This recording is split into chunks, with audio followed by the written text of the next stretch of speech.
घर को घेरने का काम करो और घर घेर कर हम आंदोलन करेंगे कि हमारी जात आधारित जनगणना करो, वरना बोलना।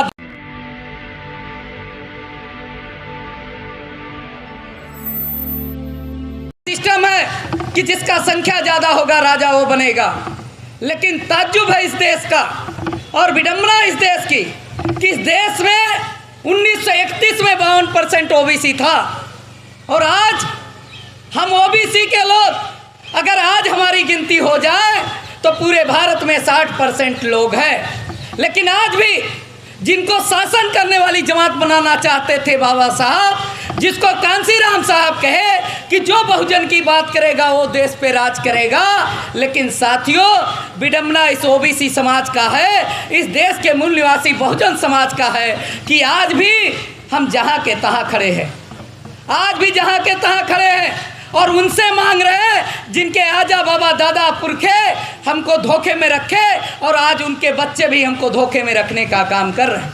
आप जानिए 2011 से जात आधारित जनगणना को हवा देने का काम माननीय वावन मेश्राम साहब किए और माननीय चौधरी विकास पटेल जी कश्मीर से कन्याकुमारी तक यात्रा निकाल के पूरे देश में हवा देने का काम किए कि जात आधारित जनगणना करो वरना कुर्सी खाली करो, ये मुद्दा पूरे भारत में लाए।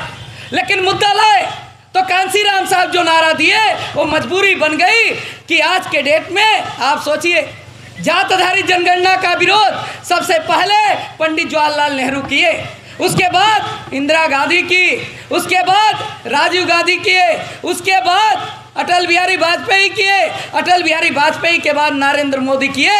लेकिन ये जो बैठा ओबीसी समाज है आज भी मांगने का काम कर रहा है कि हमारी ओबीसी जात आधारित जनगणना को। और जानते हैं क्या है कि सरकार में जो बैठे लोग हैं वो हमारी बिरादरी के जाति के लोगों को मुखौटा बनाकर अपने साथ में सरकार में बैठाए हैं और बीच बीच में उनसे बुलवाते रहते हैं कि हमारी जात आधारित जनगणना करो। लेकिन ये ओबीसी के लोग हमारे मुखौटा को देखकर वोट देने का काम करते हैं। तो अभी मैं माननीय विकास पटेल जी से भी निवेदन करना चाहता, अभी तमाम जो सत्ता में बैठे लोग हैं और जो विपक्ष में बैठे लोग हैं वो तमाम लोग जात आधारित जनगणना की बात करते हैं, लेकिन साथियों अभी एक काम और आपसे निवेदन है कि अगला आंदोलन उनके घर को घेरने का काम करो और घर घेर कर हम आंदोलन करेंगे कि हमारी जात आधारित जनगणना करो, वरना बोलना बंद करो। ये बोलना बंद करो, क्योंकि वो क्या करते हैं, वो दो मुँहे सांप है, एक तरफ बोलते हैं और दूसरे तरफ काम नहीं करते। साथियों तो अभी हमको तय करना है, या तो बोलना बंद करो या तो रोड पे उतर कर आंदोलन करो। अगर सदन में तुम्हारी सुनवाई नहीं होती, बोलते हो, तो रोड पे उतर कर आंदोलन करो। ऐसा आंदोलन को हवा दो और राष्ट्रीय पिछड़ा वर्ग मोर्चा पूरे देश में आंदोलन खड़ा किया है और जात आधारित जनगणना करो और संख्या के अनुपात में सभी को हिस्सेदारी देने का काम करो। इसके लिए अभी घर घेरने का भी काम मैं निवेदन करना चाहता हूँ इस मंच के माध्यम से, ये भी काम होना चाहिए। आखिरी बात कहूँगा साथियों कि आप जानो अभी भिखारी बनने की ज़रूरत नहीं। आप जानो इधर नीतीश कुमार बिहार में जनगणना कराए ओबीसी की और ओबीसी 60% निकला। अगर पूरे भारत में 60% है तो आगे आने वाले समय में बहुजन मुक्ति पार्टी का साथ दीजिए और बहुजन मुक्ति पार्टी का प्रधानमंत्री बनेगा और जिस दिन प्रधानमंत्री बनेगा 72 घंटे के अंदर जात आधारित जनगणना शुरुआत होगी और अपना हक अधिकार हम लेंगे। क्योंकि अभी साहब बोल रहे थे जिसका राजा होता है उसको हक अधिकार मिलता है, तो अभी साथियों अपना राजा बनाना है। हम 60% है और 60% के लोगों को सत्ता में भेजिए और अपने राजा को चुनिए और जात आधारित जनगणना और संख्या के अनुपात में भागीदारी लीजिए।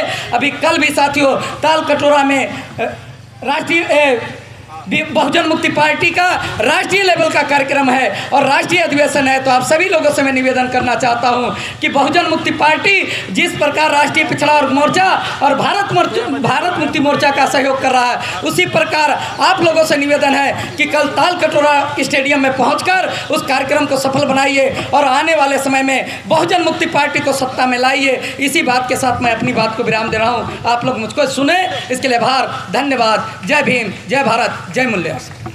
लिए यहाँ पर हम लोग इकट्ठा हुए हैं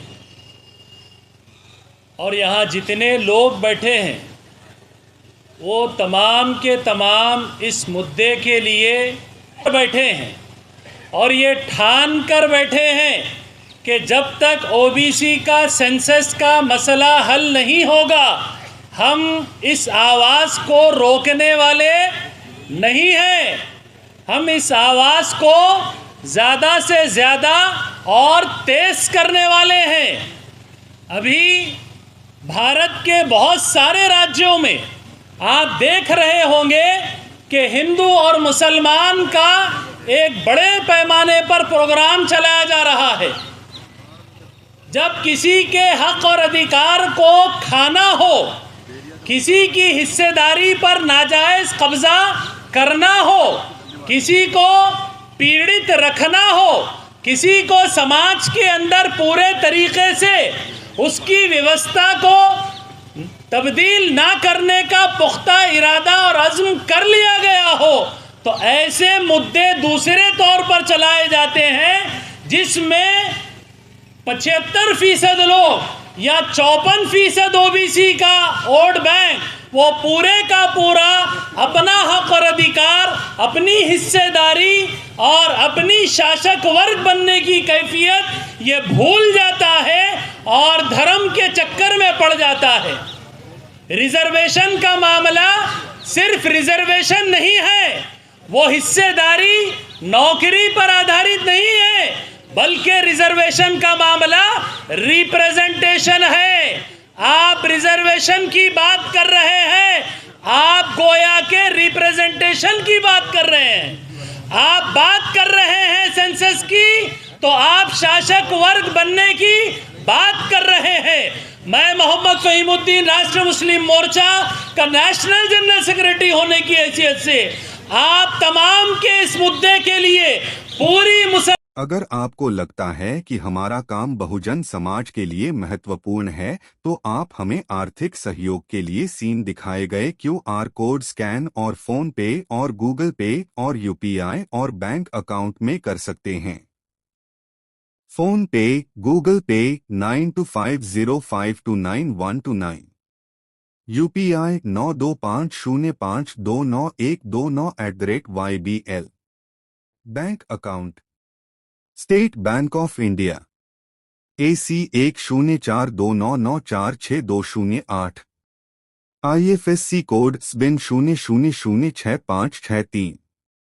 आपका छोटा से छोटा सहयोग समाज और हमें और मजबूत करेगा, जिससे हमें बहुजन पत्रकारिता में और निष्पक्ष बनाने में मजबूत करेगा। जय भीम, जय भारत।